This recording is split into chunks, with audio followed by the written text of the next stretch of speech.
Today we have a very special guest, Amiri Farris, whose installation Starland is currently on display in our On View pop-up gallery. Farris uses iconic characters and celebrities to conceptualize nostalgia, mental psyche, nature, power, empathy, and hope.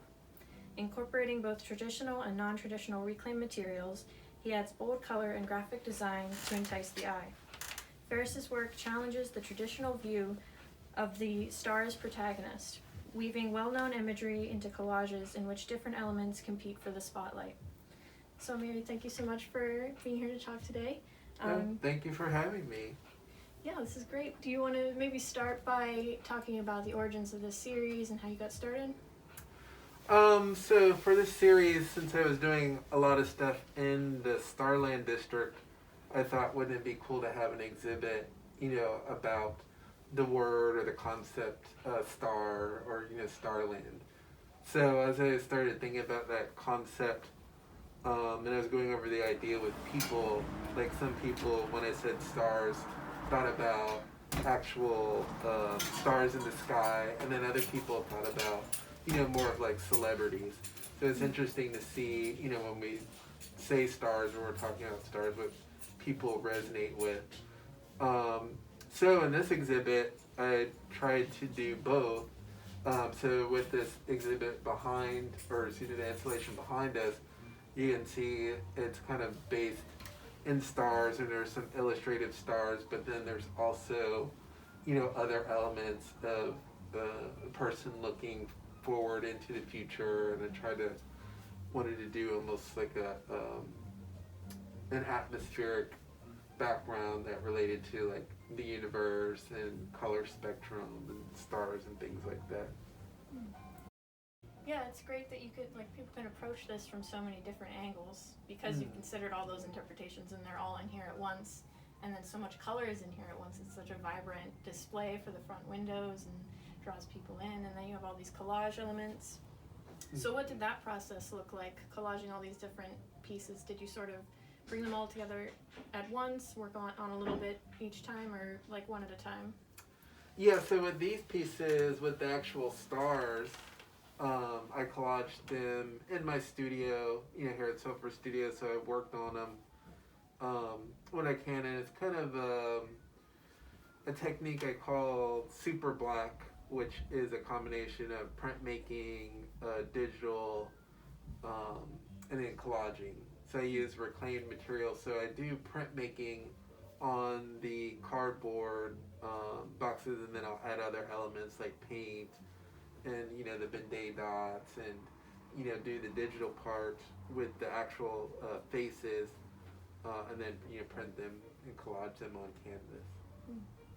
Yeah, and that's such a great visual reference to the dots to like celebrities in print, because it reminds you of print media and newspapers and that sort of thing. Exactly. So that's kind of my intent with it. Right. So how did you choose like what celebrities and characters and icons to include? So with this series, it was all about the celebrities that kind of influenced me as an artist. So you'll see like Janet Jackson and Will Smith and Oprah. And so they were people that are kind of influencing me now. So for instance, with Will Smith, he was working on a movie where I painted a mural at an elementary school on Broad Street. The name will come to me in a minute. But the school wasn't going to open, but he was able to contribute funds because of the filming that they did of Gemini Man there. Oh, wow. And then from there, I was able to complete the mural. So again, that's just kind of one aspect of, the different people that I portrayed.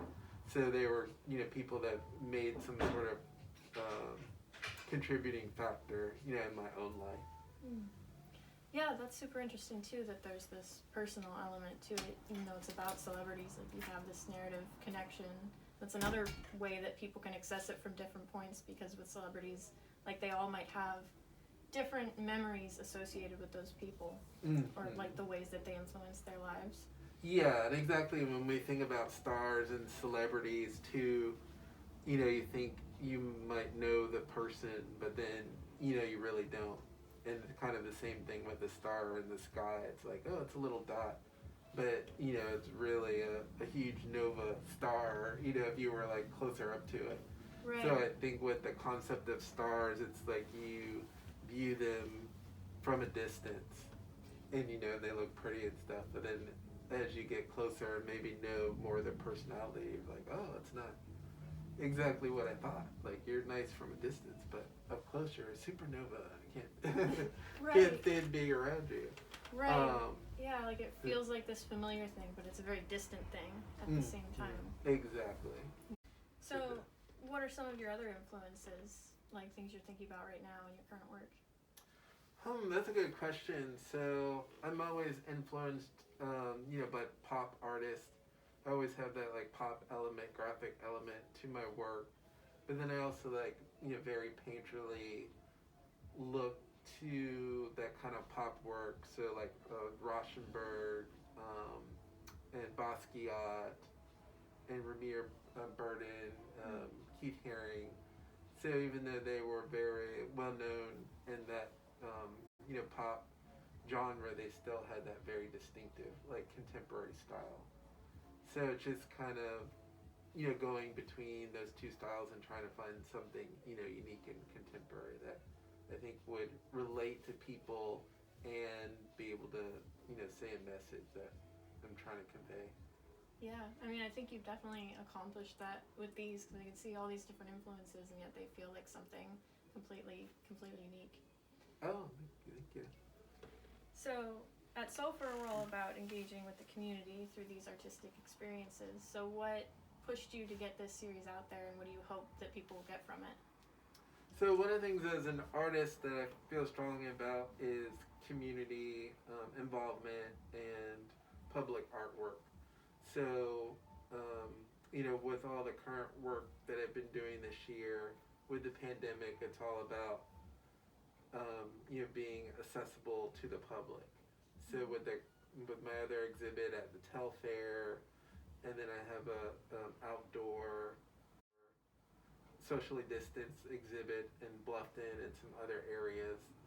So I feel that just having that public art realm, you relate to the viewer much more.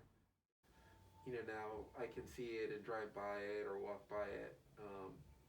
So I feel, that's very important to moving forward and trying to figure out, how I can display my work and push the public artwork more in the work that I create. Yeah, just really like activating the space and engaging with people to bring it into something like the present and like have these conversations. So I think you've definitely activated this space, and it's been really great to talk with you today. Thanks for being here. Thank you again for having me, and this is a pleasure to be able to talk with you today. Yeah, and exciting to hear too about your other things that you have coming up in Bluffton. So hopefully get out to check that out as well. So thank you again for tuning in to this edition of Sulfur Artist Talks. My name is Sam, and on behalf of Amiri and Sulfur Studios, I wish you well and hope to see you next time. Thank you. Bye. Thank you for watching this episode of Sulfur Artist Talks. Sulfur Studios is a project of Arts Southeast, a nonprofit whose mission is to make Savannah a destination for art and culture in the Southeast by supporting established and emerging artists, engaging a diverse community with creative programming, and developing awareness and appreciation of the arts. This content is made possible by viewers like you. If you'd like to support our mission, please visit us at www.sulfurstudios.org to learn more. You can also reach out to us via email at info@sulfurstudios.org. On behalf of Sulfur Studios, I wish you well and hope to see you next time. Thank you.